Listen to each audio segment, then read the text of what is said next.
Astaghfirullah. Ma'asyiral muslimin yang dimuliakan Allah Subhanahu wa taala.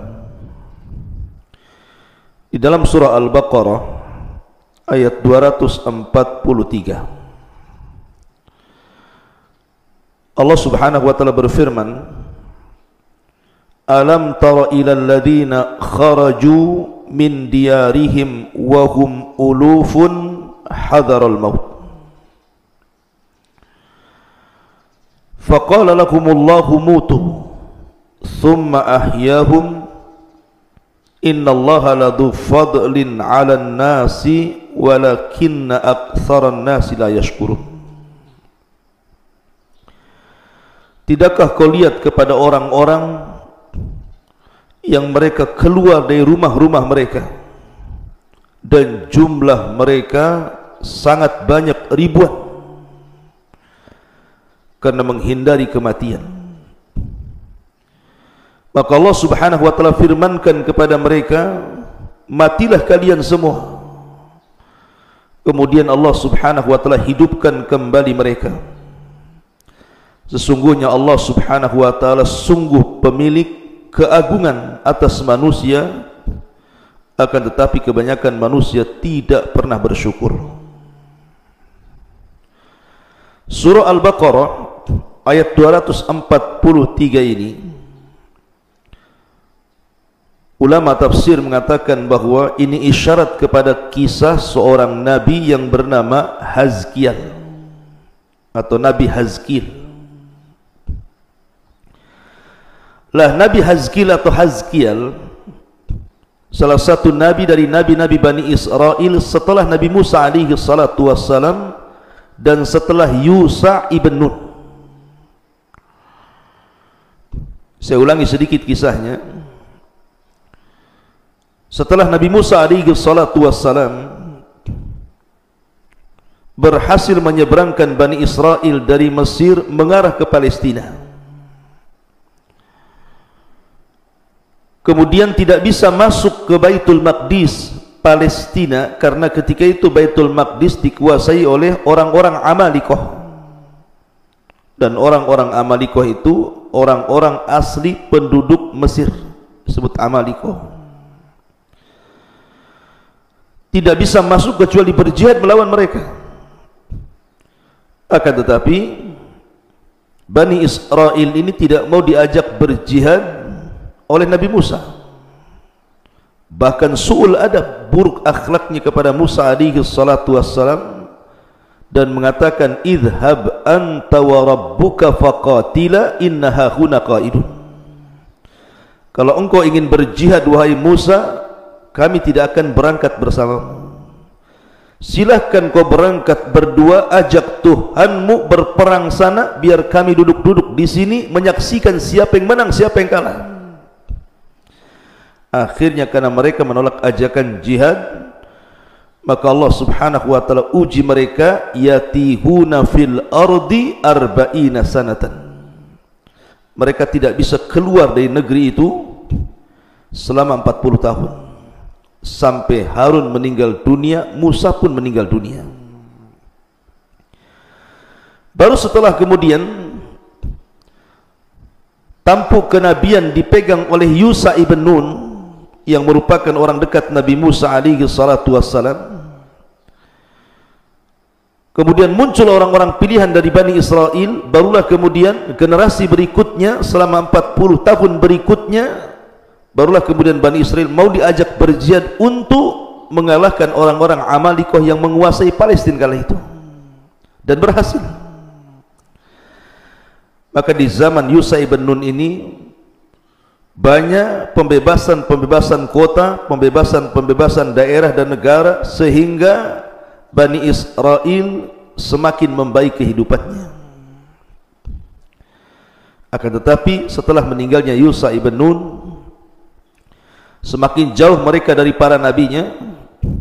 Akhirnya sebagian mereka kufur kepada Allah Subhanahu wa taala,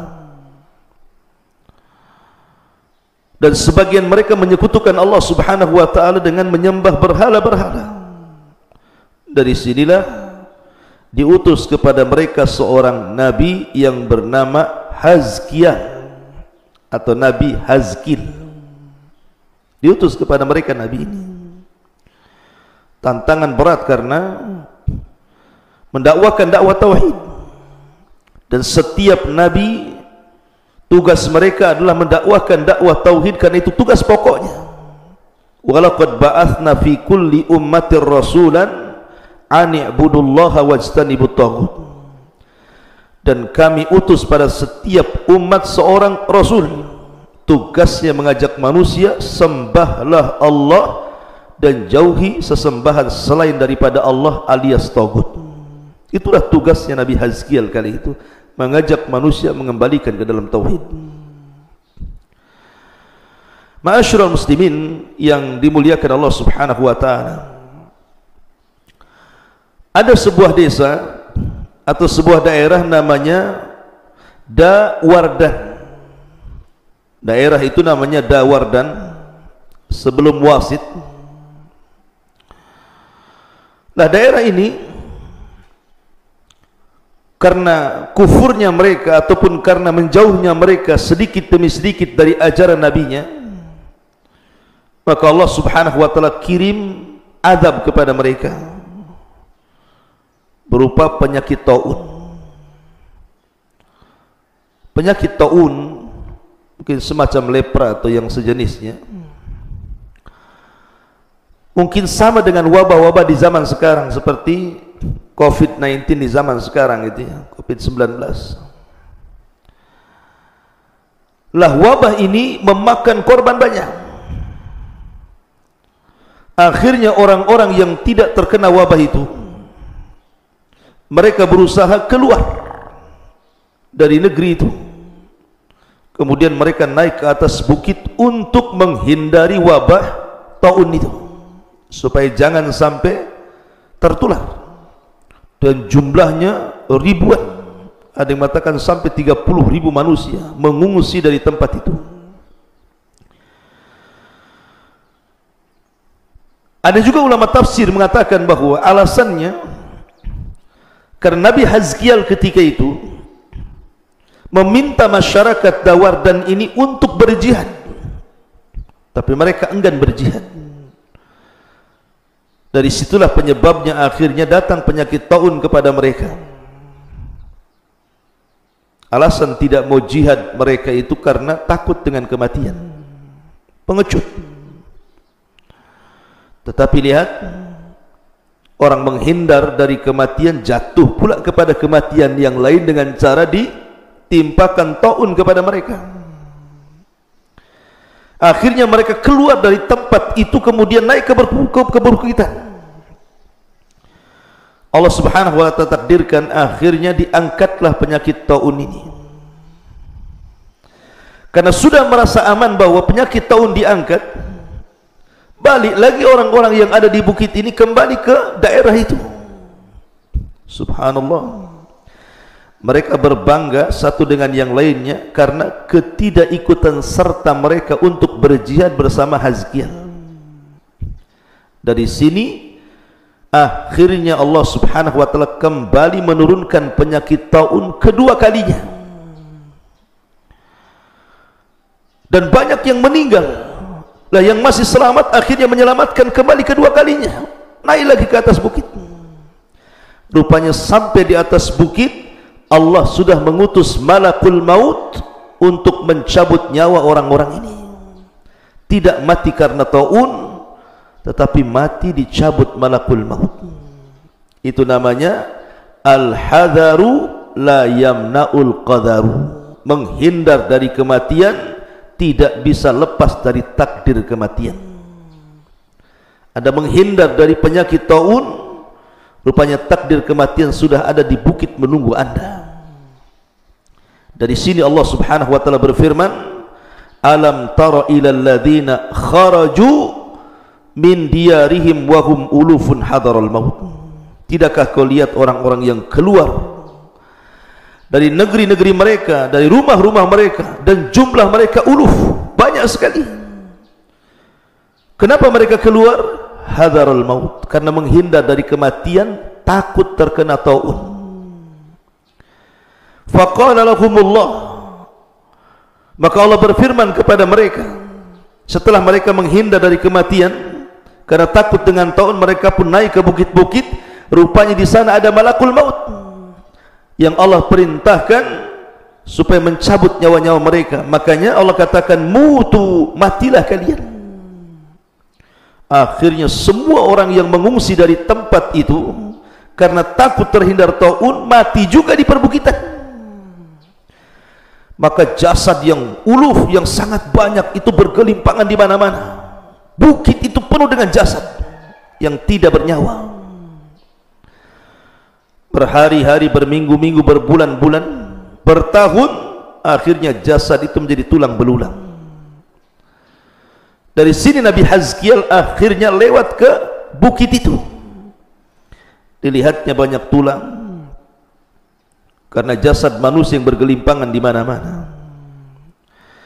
Akhirnya Allah Subhanahu wa taala berfirman kepada Nabi Allah Hazkiel alaihi salatu wassalam, wahai Hazkiel, turidu an urika kaifa ahyaituhum. Wahai Hazkiel, maukah kutampakkan kepadamu aku hidupkan kembali mereka di hadapanmu? Maka Nabi Hazkiel mengatakan, na'am ya Rabb, tentu ya Rabb. Bagaimana caranya kau hidupkan mereka? Faqila lahu, maka dikatakan kepadanya, nada, panggillah mereka. Fanada, maka Nabi Hazkiel pun memanggil, ya ayyatuhal idham, innallaha ya'muruka an tajma'i, antaj tama'i, wahai tulang-tulang, sesungguhnya Allah memerintahkan kamu, an ya'muruki, agar Allah memerintahkan kamu, antaj tama'i, agar kalian berkumpul. Maka tiba-tiba tulang itu keluar dari mana-mana tempat, kemudian menyatu satu dengan yang lainnya, akhirnya terangkai menjadi semacam tengkorak manusia. Setelah itu kemudian dipanggil lagi supaya dagingnya datang, dipanggil lagi supaya semua tubuhnya datang. Akhirnya satu persatu datang dagingnya, menempel di tulangnya, akhirnya terangkai membentuk, jadilah jasad-jasad itu kembali utuh.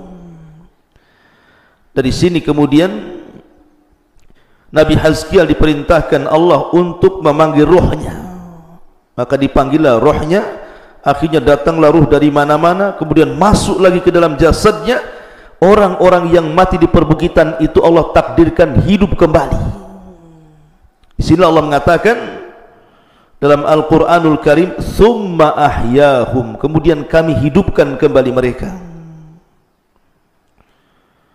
Ketika mereka hidup, semua berteriak seolah-olah kiamat telah tiba kepada mereka. Ma'asyiral muslimin yang dimuliakan Allah Azza wa Jalla, ada yang mengatakan jumlah mereka adalah 8.000 manusia, dan ini riwayat Ibnu Abbas. Ada yang mengatakan 9.000 manusia, dan ini riwayat Abi Saleh.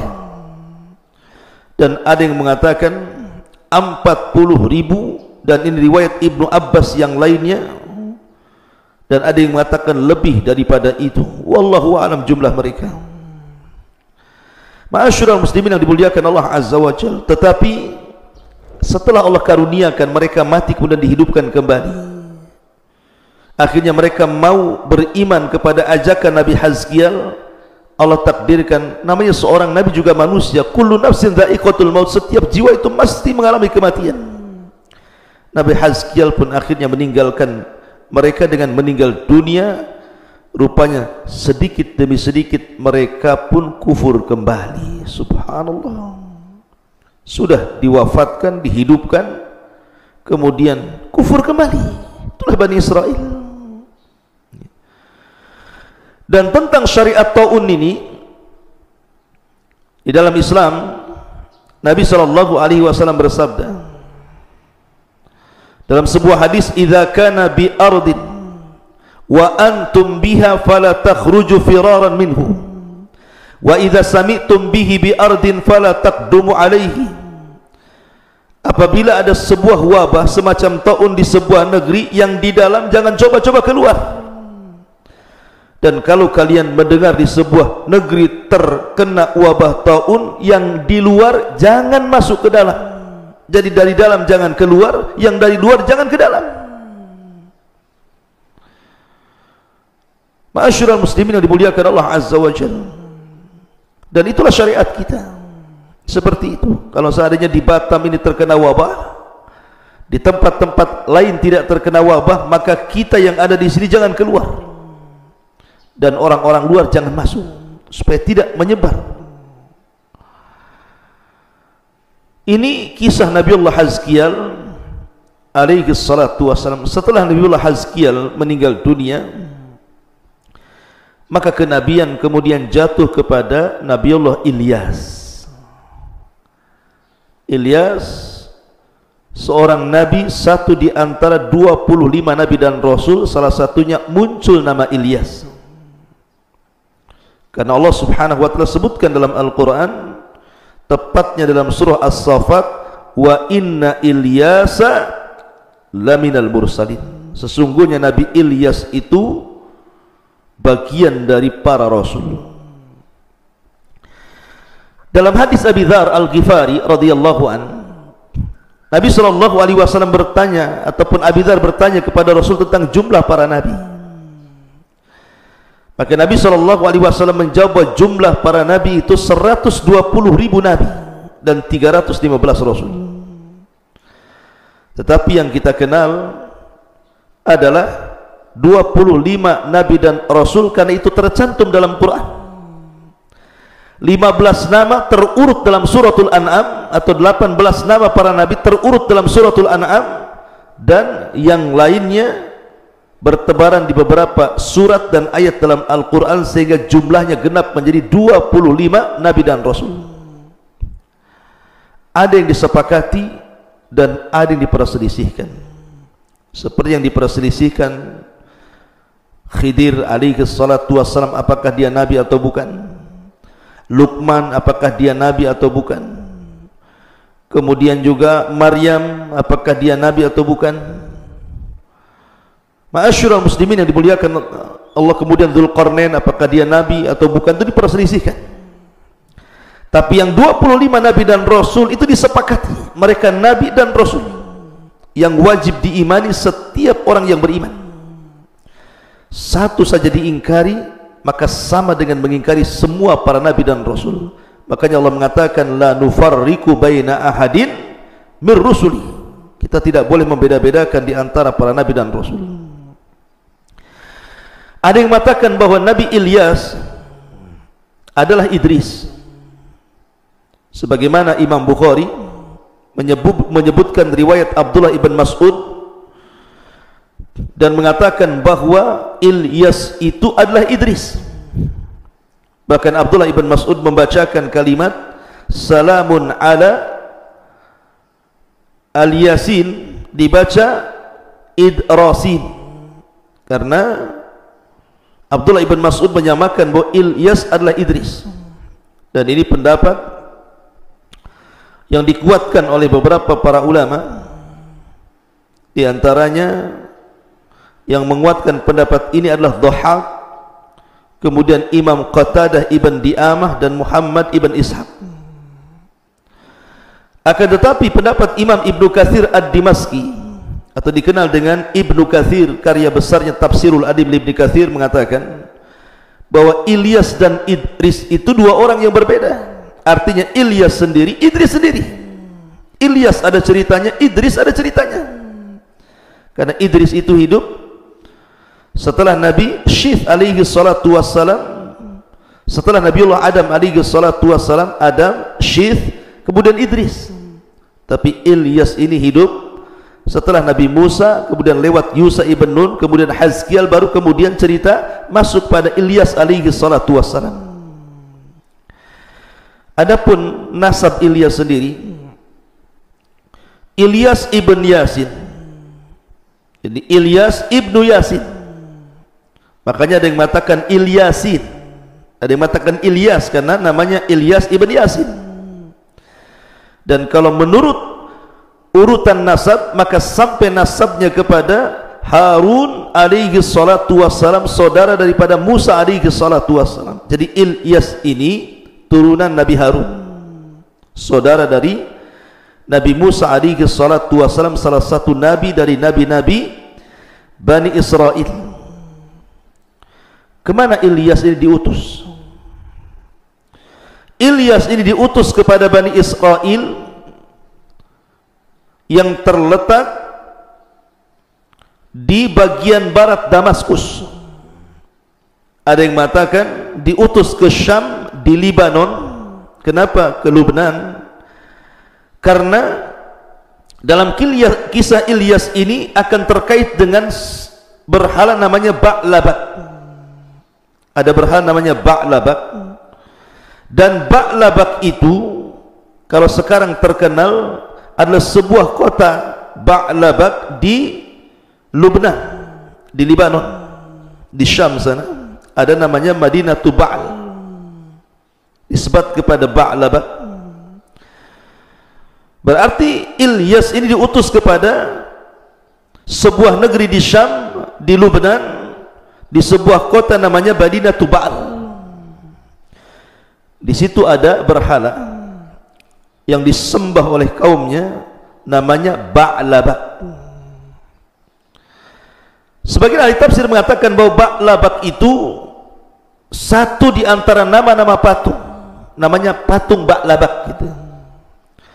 Tapi ada juga yang mentafsirkan bahwa Ba'labat itu artinya seorang wanita yang sangat super cantik, disembah oleh kaumnya. Menyembah seorang wanita yang sangat cantik karena cantiknya akhirnya disembah dan menuruti apa kata-katanya. Lah Ilyas ini diutus kepada kaum yang menyembah berhala. Berhalanya namanya Ba'labat itu. Makanya Allah Subhanahu wa taala berfirman dalam surah As-Saffat ayat 132 sampai 123. Wa inna Ilyas laminal mursalin. Idh qala liqaumihi ala tattaqun atad'una ba'lan wa tadharuna ahsanal khaliqin Allahu rabbukum wa rabbu abaikumul awwalin. Dan sungguh Ilyas termasuk seorang rasul.